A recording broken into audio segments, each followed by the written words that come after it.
Latvijas Universitātes pedagoģijas un psiholoģijas fakultātē mācās meitene, kas pārvietojas ratiņkrēslā.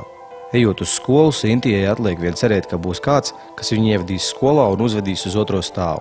Ar līdzīgu problēmu saskārās arī Anda. Viņa tāpat kā Sintija ir viena no nedaudziem Latvijas Universitātes studentiem ar kustību traucējumiem. Neviens īsti nezina, cik daudz tādu ir. Min, ka 2 vai 3. Tas arī rāda Latvijas Universitātes attieksmi pret studentiem ar kustību traucējumiem, precīzāk tās neesamību. Pie tāda secinājuma nonāca jaunie pētnieciskie žurnālisti, kas vasarā piedalījās projektā The Code of Democracy.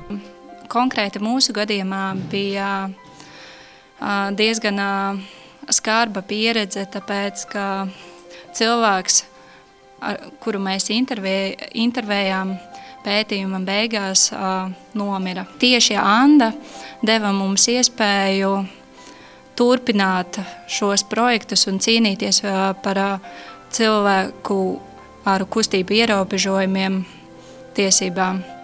Šis projekts man noteikti ir devis sapratni par to, kā žurnālistika vispār strādā ikdienā. Vairāk varbūt arī tas, ka ir jābūt ļoti pacietīgam un neatlaidīgam šī projekta laikā, ir jācīnās ar daudz dažādām birokrātiskām, lietām un jāpanāk intervijas, kuras iespējams dažreiz šķiet neiespējams. Sākumā tu izvēlies tātad problēmu, atrodi, kā tas viss notiek, ko tu izdari iepriekš, kādus darbus veids, likumus jāapskata, arī idejas un jāsazinās ar pareizajiem cilvēkiem, kuri ir tieši atbildīgi par to visiem procesiem. Un tas viss, ko stāstīja žurnālisti un eksperti, noteikti noderēs arī turpmāk. Šis projekts aizņēma daudz laika, un es sapratu, ka varbūt tieši pētnieciskā žurnālistika nav priekš manis, jo tas prasa ļoti daudz uzmanības, pacietības.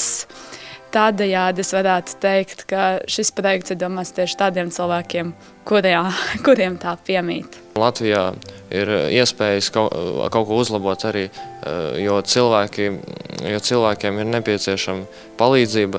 To es sapratu arī saskarsmē ar cilvēkiem ar kustību ierobežojumiem, un tāpēc es domāju, varbūt nākotnē arī kaut ko līdzīgu vai to pašu tēmu turpināt tālāk.